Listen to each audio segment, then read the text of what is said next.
Tech.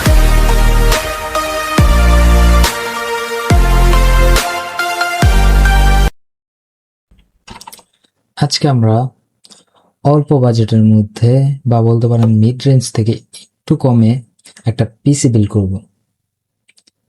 আমাদের চ্যানেলে এখন পর্যন্ত পিসি বিল্ডের ভিডিও আপলোড হয়নি ইউটিউব চ্যানেলে, কিন্তু ফেসবুক পেজে 2-3টা ভিডিও আপলোড হয়েছে পিসি সম্পর্কে এবং পিসি বিল্ড নিয়ে। আজকে আমরা এই ভিডিওটি ইউটিউবে পাবলিশ করব। আমি এখন পর্যন্ত কোনো ভিডিও পাবলিশ করিনি যেখানে আমি এএমডির প্রসেসর দিয়ে কোনো বিল্ড করছি, কিন্তু বর্তমানে ফার্স্ট টাইম আমি এএমডির প্রসেসর নিয়ে কোনো বিল্ড নিয়ে আমার চ্যানেলগুলোতে হাজির হয়েছি।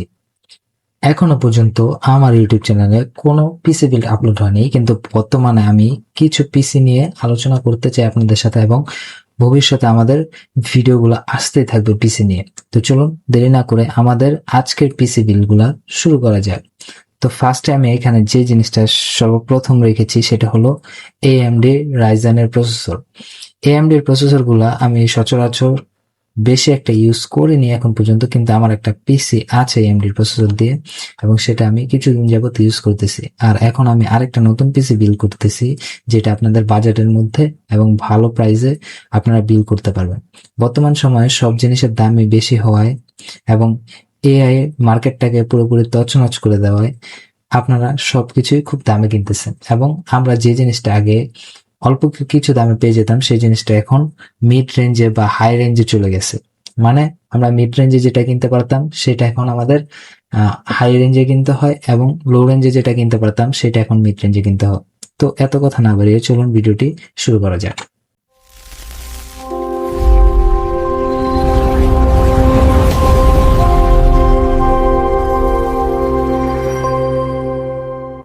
এইখানে আমরা প্রসেসর হিসেবে রেখেছি রাইজেন 5 3400G।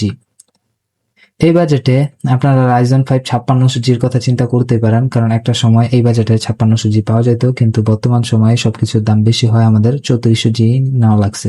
কিন্তু বর্তমানে এই প্রসেসরটি খুবই ভালো প্রসেসর, 4 কোর 8 থ্রেডের প্রসেসর এটি এবং এখানে 4 MB ক্যাচ রয়েছে। তো প্রসেসরটি বাজেটের মধ্যে আপনারা ইউজ করতে পারেন। আর এই প্রসেসরের মধ্যে আপনারা মোটামুটি বেসিক লেভেলের সকল কাজগুলাই করতে পারবেন। এরপর আমরা যে জিনিসটি রেখেছি সেটি হলো র্যাম। এখানে আমরা কিংস্টোনের DDR4 এর যে র্যাম ইউজ করেছি, যে র্যামটি আপনারা মোটামুটি পাওয়ারফুলি ইউজ করতে পারবেন এই পিসিতে।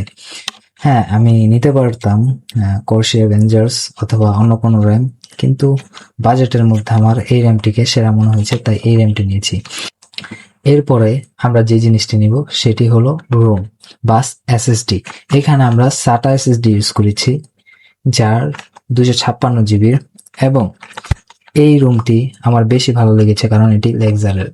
আমরা চাইলে নন ব্র্যান্ডের 500 টাকা 1000 টাকা কম দিয়ে অন্য র্যাম বা রোম নিতেই পারতাম, কিন্তু এখানে ব্র্যান্ডের জিনিস রাখার মানে সার্ভিস ভালো এবং নিশ্চিন্তে ইউজ করা যাবে। তো লেক্সার একটি গ্লোবাল ব্র্যান্ড, তো আমি এটাকে সাজেস্ট করতেছি। হয়তোবা 500-1000 টাকা বেশি হলেও আপনারা লেক্সার 256GB নিতেই পারেন। আর যদি কাট করতে চান তাহলে 500-1000 টাকা কাট করে অন্য কোনো রুম নিতে পারেন।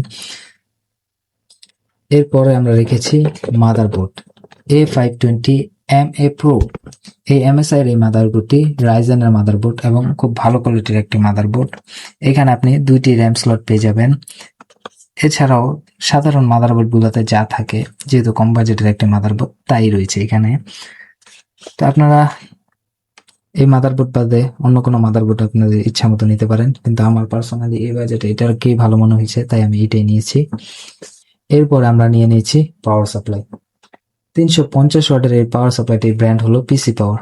যেহেতু সবকিছু টুকটাক ভালো ব্র্যান্ডেরই নিচ্ছি সেহেতু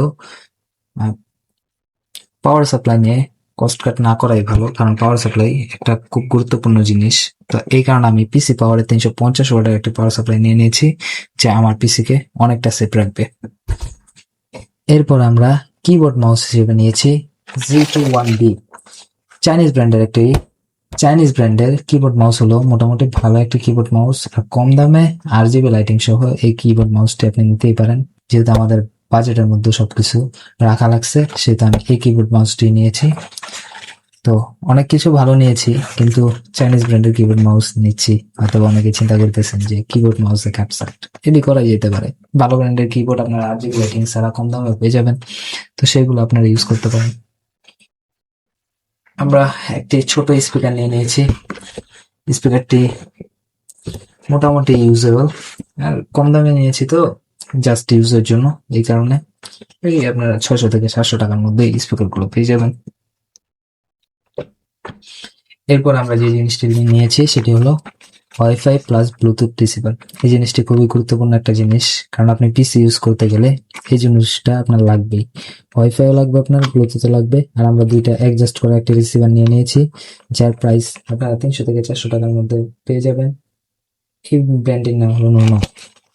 এরপর আমরা কেচিং হিসাবে একটি আপনাদের অপরিচিত ব্র্যান্ডের কেচিং, টেক নামের একটি কেচিং নিয়েছি, যেখানে আপনারা 4টি ফ্যান এবং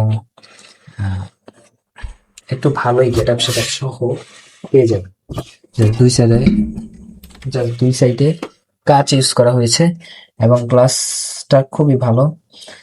আমি মনে করি কম দামের মধ্যে এর চেয়ে ভালো কেচিং আর আপনি পাবেন না। মোটামুটি বডিটা অনেক হার্ড আছে। তো চলুন দেরি না করে আমরা আমাদের পিসিটা বিল করে ফেলি।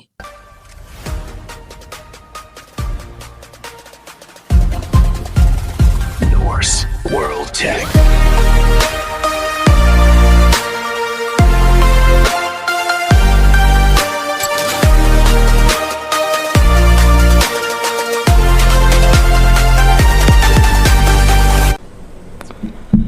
আমরা পিসিটি অন করেছি এবং এখানে আমরা টাস্ক ম্যানেজারে গিয়ে দেখছি যে পিসি ইউজ করার পরে পিসির অবস্থা কীরকম। আমার কাছে মোটামুটি ভালোই লাগছে, যে পারফরমেন্স খুবই ভালো ছিল, এছাড়া বাজেটের মধ্যে যা আর কি।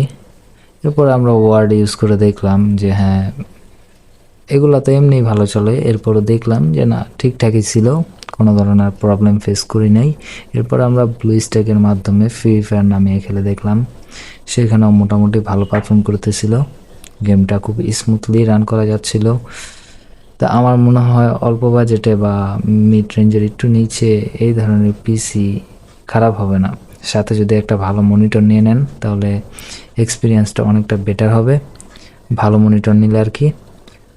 আর পিসিটা আপনারা 30 থেকে 35 হাজার টাকার মধ্যে বিল করতে পারবেন, কারণ এক্সাক্ট দাম এখন বলা যাচ্ছে না, কারণ পিসির দাম খুবই আপ ডাউন করতেছে।